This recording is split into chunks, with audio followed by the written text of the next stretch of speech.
Donc dans cet épisode, nous allons voir les effets personnels ou effets des unités adjacentes ou bien les effets des attaques subites. Donc on va voir ces effets du côté description de paradigme et du côté description de données. Donc c'est quoi ces effets? Donc les caractéristiques d'une unité peuvent être influencées par des effets permanents ou temporaires provenant de plusieurs sources. Donc on va comprendre les sources et tous les détails pour comprendre ces effets. Donc par exemple la première source des effets, donc les traits personnels. Donc si on a un trait par exemple rapide, donc ça va influer sur, ça va faire un effet sur nos points de mouvement. Les capacités, même chose, donc on peut avoir une capacité qui fait augmenter nos attaques ou le dégât des attaques, etc. Donc les attaques spéciaux, même chose, donc on peut avoir une attaque comme le charge, l'attaque spéciale comme la charge, donc il va doubler notre attaque normale, c'est-à-dire doubler les dégâts de notre attaque, donc d'une attaque particulière. C'est pas comme la capacité qui va avoir par exemple si elle augmente le dégât, qu'elle augmente le dégât pour toutes les attaques. Les attaques spéciaux sont appliquées à une seule attaque. Donc pour avoir un dégât, une défense, une résistance en plus que la normale, c'est ça. Donc aussi, la deuxième source des effets, ce sont les capacités des unités alliées aux ennemis. On peut avoir des adjacentes, dans les cases adjacentes. Si on a une unité par exemple alliée qui est dans une case adjacente, donc c'est-à-dire à une case de nous, donc dans la case suivante, à droite, à gauche ou en bas, donc cette unité, si elle a par exemple une capacité qui fait augmenter le dégât, donc l'unité en question donc va avoir un dégât en plus. Même chose si on a une unité ennemie qui a une capacité pour faire par exemple diminuer le dégât ou bien diminuer les points de mouvement, donc l'unité en question va voir ses points de mouvement donc diminuer ou bien ses points de dégâts. C'est ça. La troisième source donc de ces effets, donc les attaques subites précédemment. Donc on peut avoir une attaque, on peut avoir subi une attaque. Et cette attaque donc, va influer pendant plusieurs tours sur l'unité donc attaquée. Par exemple comme l'empoisonnement. Si une unité a subi une attaque avec le poison, donc elle va être empoisonnée pendant plusieurs tours, ou bien une attaque qui va affecter les points de mouvement, donc cette unité va être plus lente pendant plusieurs tours, etc. Donc les effets, donc, en résumé, sont ou bien de sources personnelles, comme ce qu'on a vu précédemment, ou bien des effets des unités adjacentes alliées au ennemi, ou bien à la suite d'une attaque ou plusieurs attaques subites. Donc tous ces effets donc, peuvent survenir à des moments différents. Donc, ou bien peuvent être survenir ou peuvent être appliqués dans des moments différents. Donc, par exemple, lors de l'achat d'une unité. Lorsqu'on achète une unité, donc on aura par exemple un ou deux ou trois traits aléatoires. Par exemple, si on a une unité donnée, lorsqu'on l'achète, donc aléatoirement, si on a le trait rapide, donc elle va avoir plus 1 de points de mouvement plus que la normale. Donc les unités du même type, par exemple s'ils ont 8 points de mouvement, une unité de ce même type qui a le trait rapide va avoir 9 points de mouvement, donc plus 1 point de mouvement. Même chose pour le trait intelligent, on va avoir 20% en moins d'expérience requise pour passer de niveau. Hein. Donc c'est un effet dû au trait. Hein. Donc c'est ça. Donc, par exemple, lors de l'attaque, lorsqu'on va attaquer, hein, ou bien lorsqu'on subit une attaque, on peut avoir des effets qui vont, par exemple, une capacité, ou bien, hein, donc il va donc diminuer notre défense dans un village, ou bien si on a subi une attaque spéciale qui va, donc pendant plusieurs tours, si je suis dans une village, donc je vais avoir, par exemple, si normalement je vais avoir 60% de dégâts de défense, donc suite à l'effet de l'attaque subite, donc je vais avoir 50% de moins, c'est-à-dire la moitié de 60%. Donc je vais avoir seulement 30% de défense, hein, alors que normalement j'ai 60%.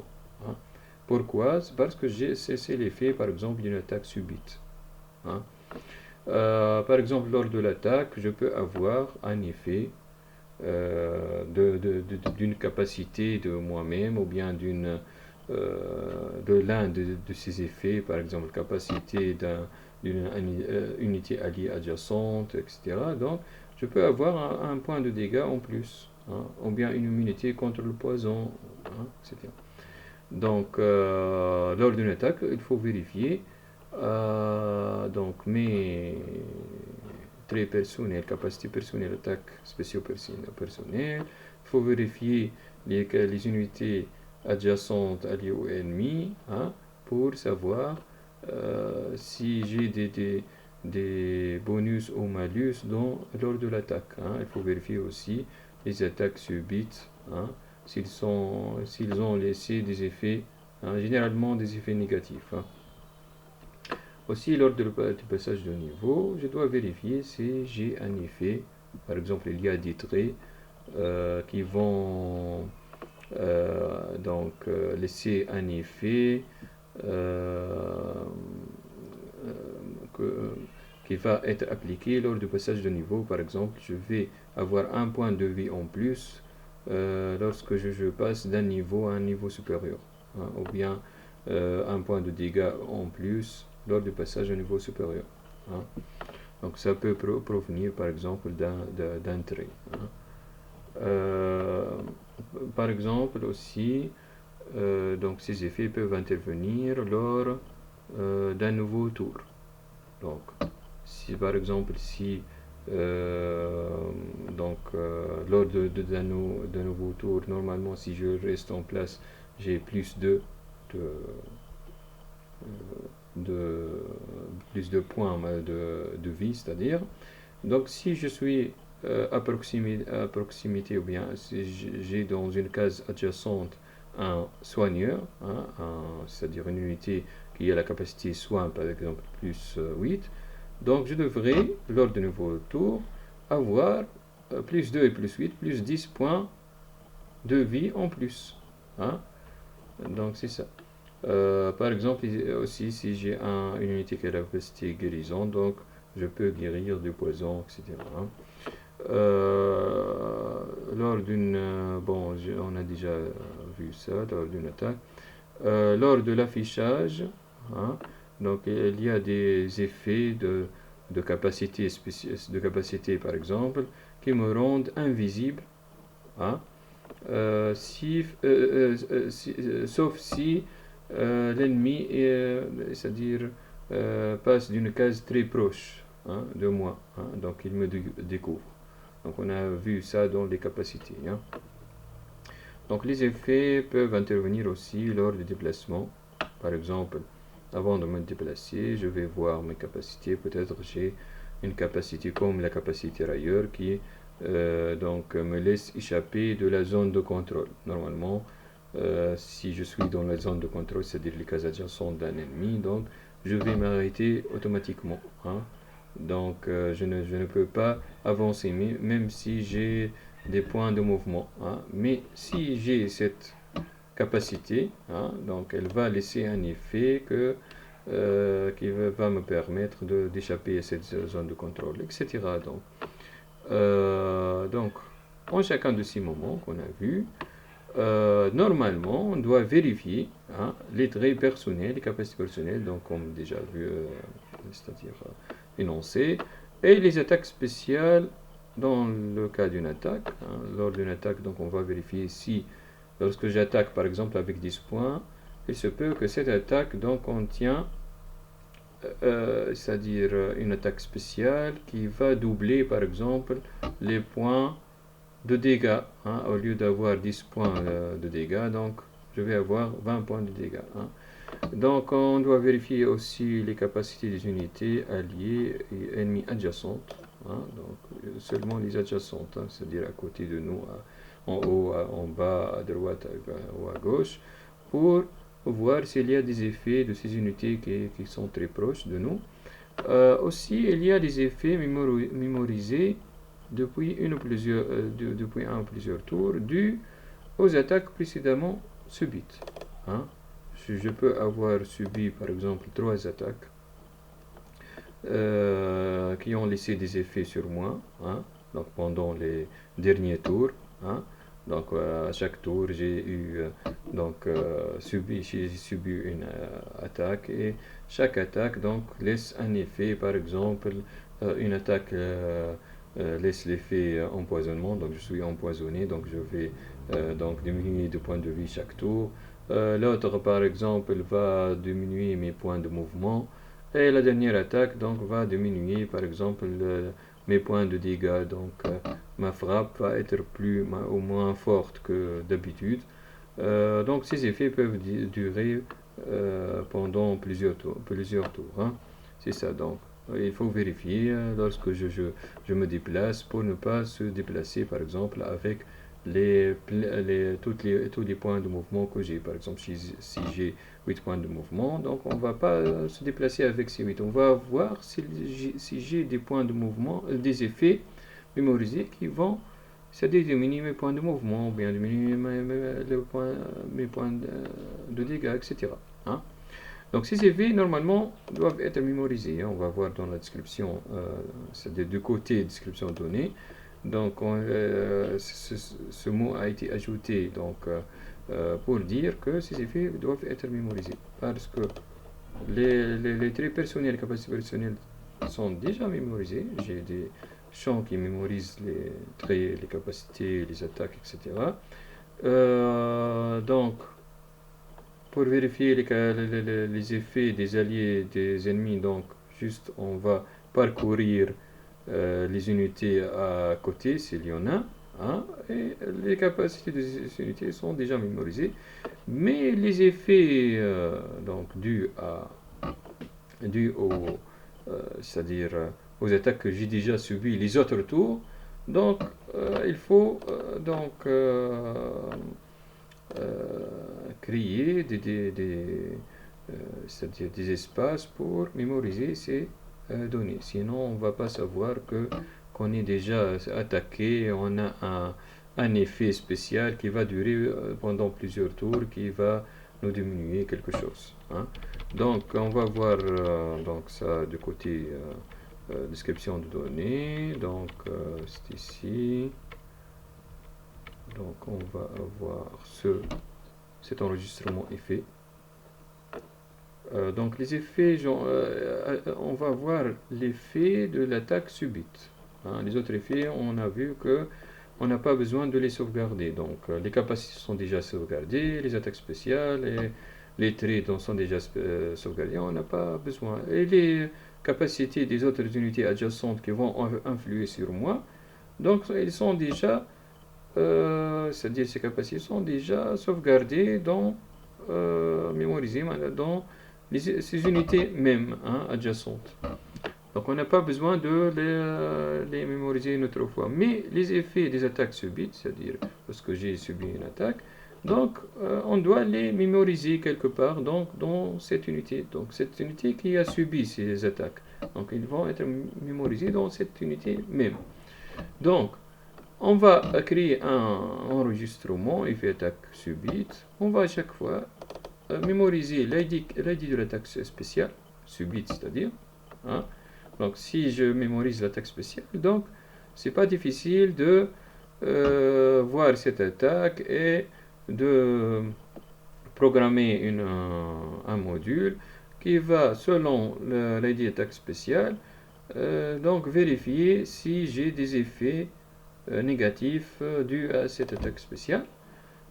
Donc on va voir ce module qui va, c'est-à-dire vérifier ou bien appliquer l'effet de l'attaque spéciale, c'est-à-dire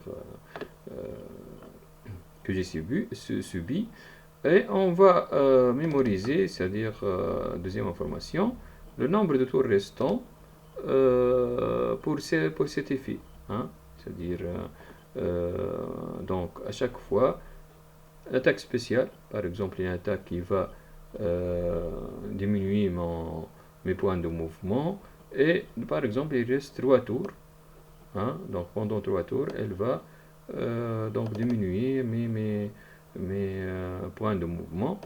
Et donc ici, à chaque tour, on va diminuer le nombre de tours restants, bien évidemment. Hein.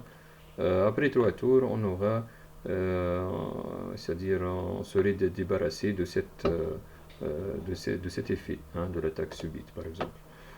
Donc cet effet attaque subite donc, va être ajouté dans l'unité joueur. Hein. Donc à chaque unité joueur, donc à chaque unité, on va ajouter un tableau d'effet attaque subite. Hein. Donc un tableau de max effet, donc on va ajouter aussi une constante max effet attaque subite. Cette constante va va porter la valeur de 10. Hein. C'est-à-dire on va avoir au maximum 10 effets d'attaque subite pour une seule unité. Donc je peux avoir à chaque fois subi quelques attaques. Hein. Donc on peut accumuler au maximum 10 effets d'attaque subite. C'est ça. Donc, quelle est la répercussion de cet ajout d'effets sur ce qu'on a vu précédemment comme chargement et sauvegarde. Hein. Donc pour le chargement de unité joueur, donc on a vu qu'on a dans le fichier unité joueur original, on a rempli les données les données des premiers champs de l'unité joueur, de l'enregistrement unité joueur de ID unité A trait au tableau trait inclus. Hein. Donc les autres champs, on les a mis temporairement à 0. On va faire de même les effets attaque subite. Au début du jeu, on n'a aucune attaque subite. On n'a aucun effet d'attaque subite aussi. Donc on va donc mettre tout ce tableau à 0. On va parcourir ce tableau, donc hein, c'est pas difficile. Donc il y a un max effet attaque subite case, hein, c'est le nombre de cases. Et on va parcourir toutes les cases. Et on va mettre les deux champs de chaque case à 0. C'est ça. Donc c'est le seul ajout au chargement normal du fichier, c'est-à-dire unité joueur original. La répercussion sur la sauvegarde. Donc lors de la sauvegarde, on a vu qu'on a sauvegardé les premières informations dans une ligne. Hein. Puis on a sauvegardé donc les informations, c'est-à-dire donc après le tableau trait. Hein. Donc on a réservé une ligne pour les champs avant le tableau trait, puis pour les champs après le tableau trait, PV, PV max, etc. jusqu'à fin tour. Et on a réservé une ligne, troisième ligne, pour sauvegarder les traits de cette unité. Et c'est tout pour la sauvegarde. On a vu que on a réservé 3 lignes pour sauvegarder toutes ces informations. On va ajouter 2 autres lignes pour sauvegarder les effets des attaques subites. On va ajouter une ligne hein. Donc, normalement, si on a un max effet attaque subite, ce sont 10 cases, hein, la taille est 10 donc, de ce tableau. Donc, on va avoir 10 cases.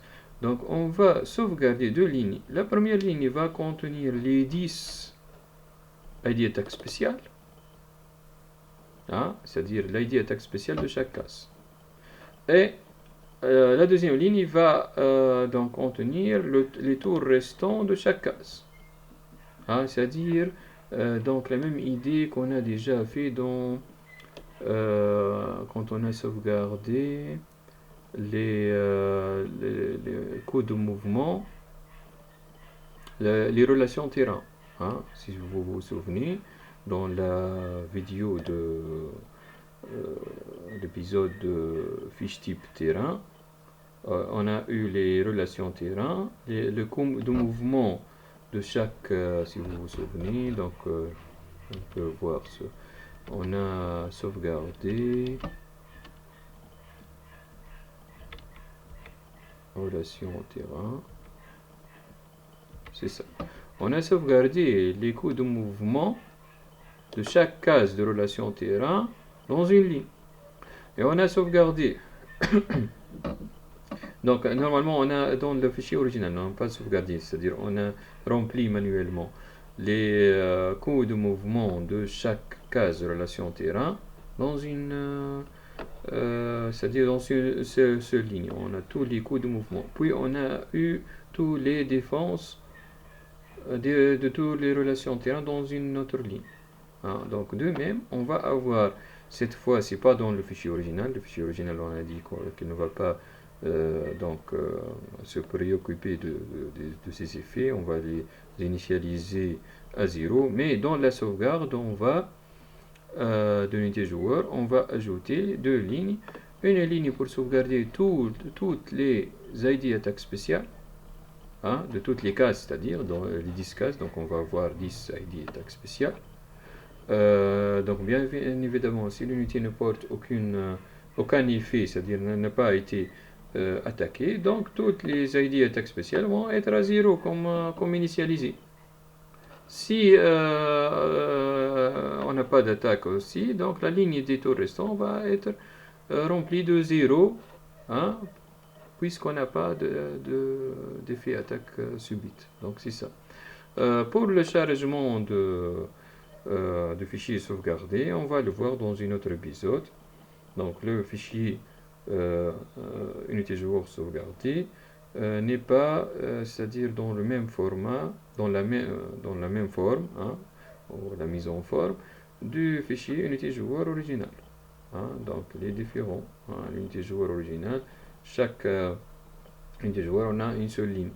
Dans le fichier sauvegarde, hein, depuis l'épisode de sauvegarde, on a vu que pour chaque unité joueur, on a réservé 3 lignes. Et maintenant, on va réserver 5 lignes. On va ajouter 2 lignes pour les effets, hein, de la façon que j'ai décrite tout à l'heure. C'est ça. Hein.